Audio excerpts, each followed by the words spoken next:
Hi guys, Assalamualaikum and a very good day. I hope you guys are doing well, especially in this pandemic and also in this holy month of Ramadan.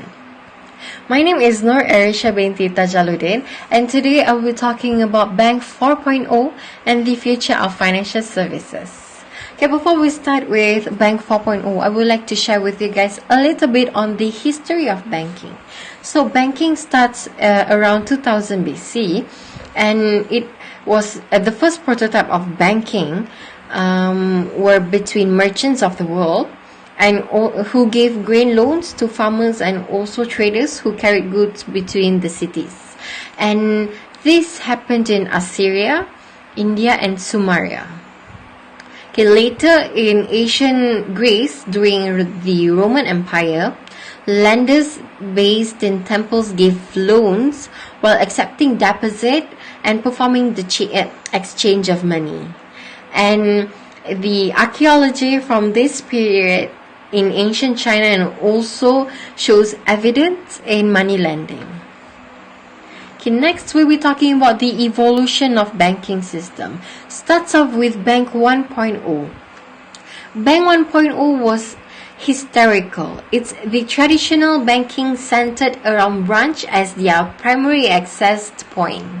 And it started off with the Mercedes family in the 12th century.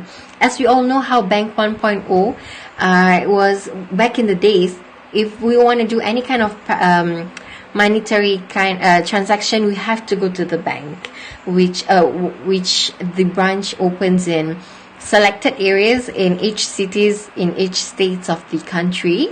We have to go to the bank itself to do any kind of transaction, any deposit, any cash out. If you want to loan to have a loan, to apply for a loan, we have to go to the branch, and that is Bank 1.0. So however, for Bank 2.0, it is where the first services beyond the working hour of a banker started. Okay, this is where the ATM machines were introduced, and also the cash deposit machines were first implemented. Okay, this is the emergence of self-service banking, which provide access outside of the bank working hours. This occurred around in the 1990s and accelerated with the commercial internet. Okay, next we'll be talking about Bank 3.0, which is the current banking system where online banking has been introduced. Almost everything can be done at the tip of your finger, and you could do deposit, you can transfer money with online banking. You can just pay any kind of payment that you require with just your online banking system. That is Bank 3.0, the current banking system. So right now we would like to talk about Bank 4.0. So what is Bank 4.0?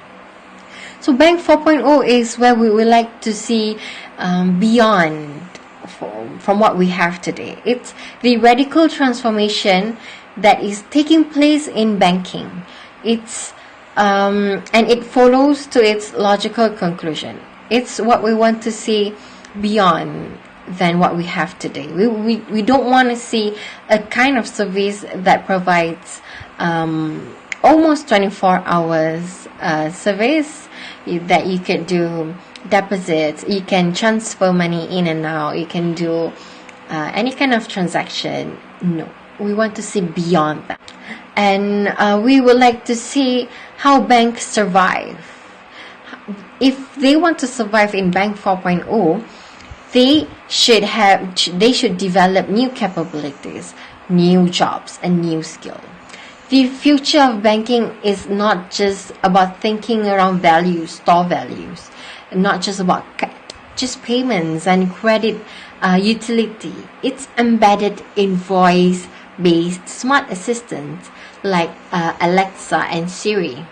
And also soon smart glasses will be implemented, and that will guide you on your daily spending and money decision.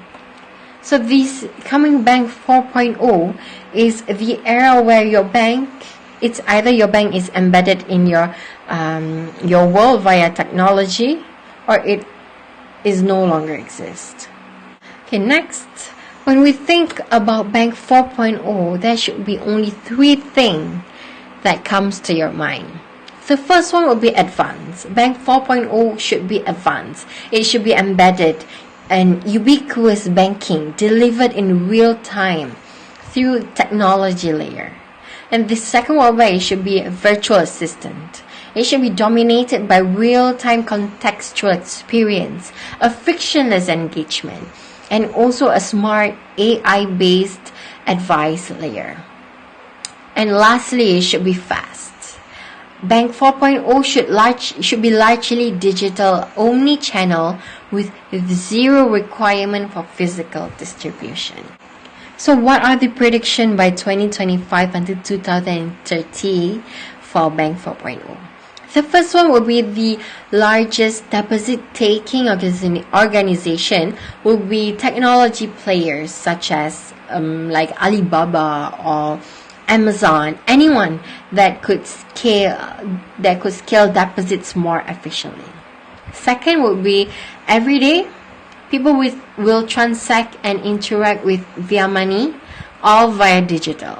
They won't need to go to the physical bank to do any kind of monetary transaction. Next, more money-related advice will be given by artificial intelligences and algorithm and software more than human-to-human interaction.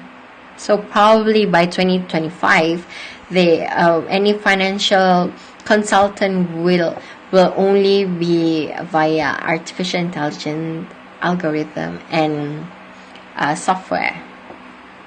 Next, the last one would be the biggest retail bank in the world will almost all deliver the majority of their revenue via digital. So we might not need a real physical money anymore by 2025. Everything will be done via digital. That's the prediction. And by 2030, a dozen countries around the world will be mostly cashless. This includes the urban population of China, the Nordics, Singapore, and also Australia.